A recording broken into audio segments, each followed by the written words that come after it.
We are pleased to be joined by our good friend Angelo Valente, Executive Director of a great organization called the Partnership for a Drug-Free New Jersey. Good to see you, Ange. Good to see you, Steve. Thank you.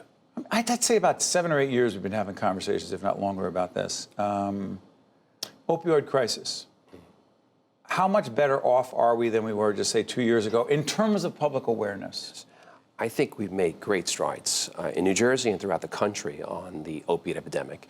What we've seen is that families, for example, are willing to challenge a physician or a dentist who might be prescribing an opioid for a child because they realize that there may be some safe alternatives and there may not be a need for an opioid. And we also have learned over the last several years that only a short-term use of opioids can lead to dependency and addiction. For example, if someone takes an opiate for 5 days, that's when the brain starts changing. And we know that if someone takes an opiate for 30 days, that they might be much more likely to be dependent on opiates. And in many cases, it leads to a dependency and an addiction of heroin. What is the Knockout Opioid Abuse campaign? Is it a campaign, an initiative? What is it? It's a whole effort on the part of Horizon Foundation of New Jersey, as well as the Partnership for a Drug-Free New Jersey, have come together. Right. And we started this about 4 years ago. And the first phase, the first 2 years, what we did is we had a series of town hall meetings. And the reason we did this is we thought it was important, and we did it on a county-by-county basis in the 21 counties. We wanted to really shine a spotlight on this issue. We wanted to bring together decision makers, people in recovery, the medical community, all to look at this issue from different perspectives and to really develop solutions, highlight some of the best practices that were taking place throughout the state. And we were very fortunate at NJTV, at the conclusion of that 2 years of town halls, hosted a 1-hour special. By the way, go on, I'm sorry for interrupting, go on the NJTV News website, put it right up, if we could, team.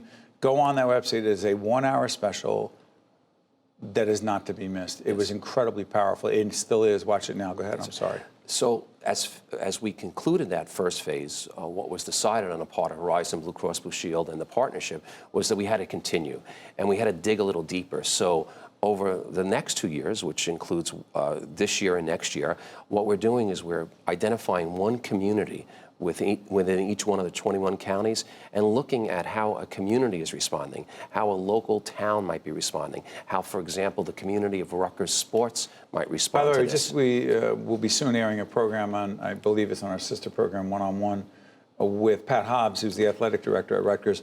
Yes. He talked about that initiative. Talk about why you went to Rutgers and talked about this issue and what it has to do with student athletes. Well, we've learned that student athletes are much more likely to become heroin addicts. And the reason for that is because of injuries that they might have incurred during high school and even before that. And in many cases, those students were exposed to an opiate prescription. Up until a few years ago, when new laws were in place, those prescriptions could have been 30 days, 60 days, 90 days. And that is a long time to be on an opioid. What do the new laws say? The new laws require that it has to be a minimum, a maximum of 5 days. That's max. That's maximum. And then how does someone get it increased or extended? Well, they have to go back to their physician or their physical therapist or whatever the situation may be and demonstrate the need for that continued opiate use. Now, Steve, in many cases, there's not even a need for an initial prescription of opioid. I mean, we've learned that there are many alternatives that are available. I know one healthcare organization that it's called Alto. Right. It's the alternative to opioids over at St. Joseph's, exactly. Right? But there's many other emergency rooms throughout the state that are replicating those kind of programs. That's becoming a model for others. That's right, absolutely. And why is that important that healthcare organizations, that hospitals are so engaged and involved in this in terms of, you're not going to fix it, but turning this around over time? Well, we've learned that if someone's not exposed, if they're opiate naive, then the odds or the likelihood that they might become dependent on opiates is almost non-existent. Does that include physicians? Because I know when we first did one of these forums, I remember that there was a big push around physician education about opioids and opioid abuse. Yes, actually, that has actually come full circle in the state of New Jersey. Now it's a requirement that every prescriber, and that could be a dentist or a physician who prescribes an opiate, must take at least 1 hour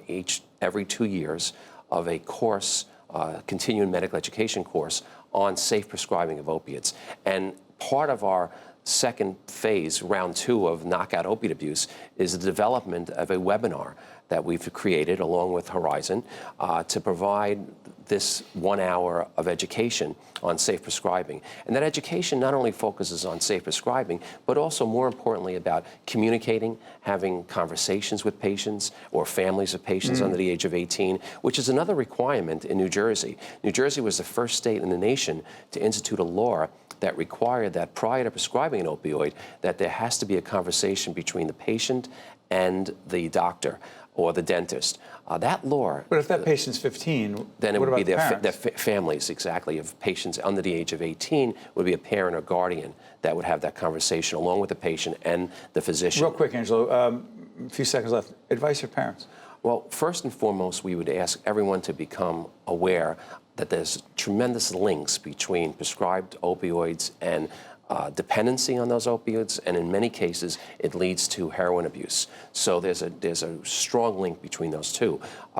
If there is a situation, whether it be a sports injury, a wisdom tooth extraction, or any other purpose, we think it's important for parents to engage and have a conversation with the prescriber to look at alternatives. Angelo Valente from the Partnership for Drug-Free New Jersey, well done. I also want to remind folks to check out that NJTV news special. So that's it for this particular edition of Think Tank. We want to make sure that you catch something else. It's called Think Tank, the podcast, on Apple Podcast and Google Play, where you can hear conversations just like this, but also with exclusive commentary only available on Think Tank, the podcast. Watch us here, listen to us online, but most importantly, remember, make sure you think for yourself. I'm Steve Adubato. Catch you next time. Think Tank with Steve Adubato has been a production of the CAUCUS Educational Corporation.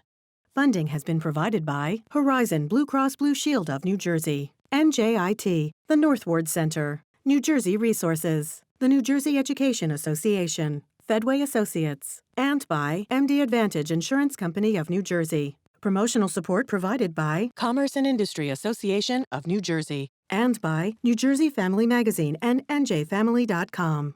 Transportation provided by Airbrook Limousine, serving the metropolitan New York, New Jersey area.